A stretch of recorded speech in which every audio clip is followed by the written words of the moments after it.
Now, I want to say something that's going to mess some people up. Sometimes the lust for opportunity can become your idol.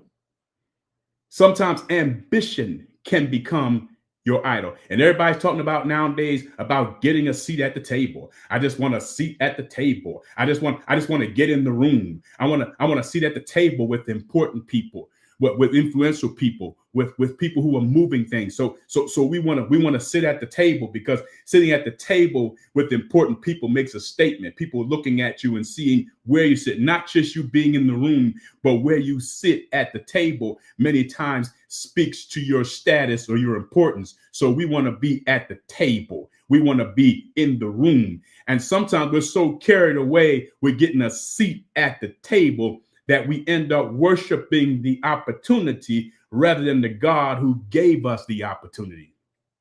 Do you hear what I'm saying? Can I say this without you getting mad at me? Some tables you don't need to sit at.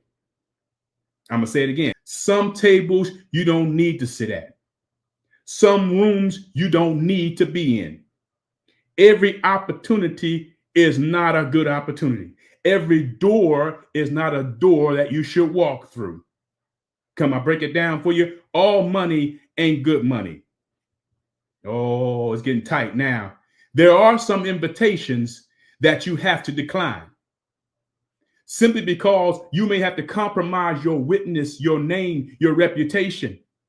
That there are some things you have to say, you know what, thank you, but no thank you, because I don't want my good to be evil spoken of. I don't want my witness destroyed. Here it is. I don't want somebody else to stumble over something that I don't have an issue with. So sometimes it's not even about you.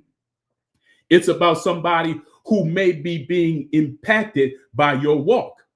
And so you have to be careful to think, is this worth it? Is this a room I want to be in? I'm going to tell you something. Sometimes we're trying to get in the rooms with people who are doing things in secret that are unspeakable. That's why the Bible tells us not to sit with the devils, not to hang out with darkness, not to have light.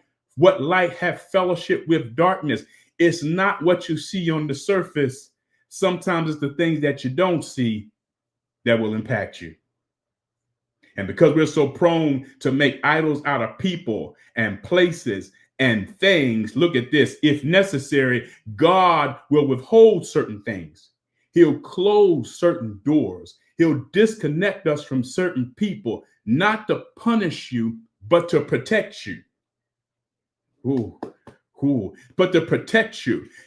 I used to thank God for open doors, but I'm starting to mature just a little bit, elder, and starting to thank God for the doors that he closed, for the ways, for the tables I wanted to sit at, but that were going to strangle me later. I didn't like it at the time. I didn't appreciate it.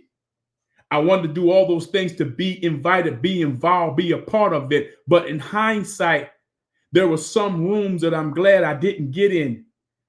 And you should be glad for not just the doors God opens, but for the doors God closes, for the things you didn't know were coming, for the traps that you didn't know were set for you, for the things that were designed to ensnare you and trip you up.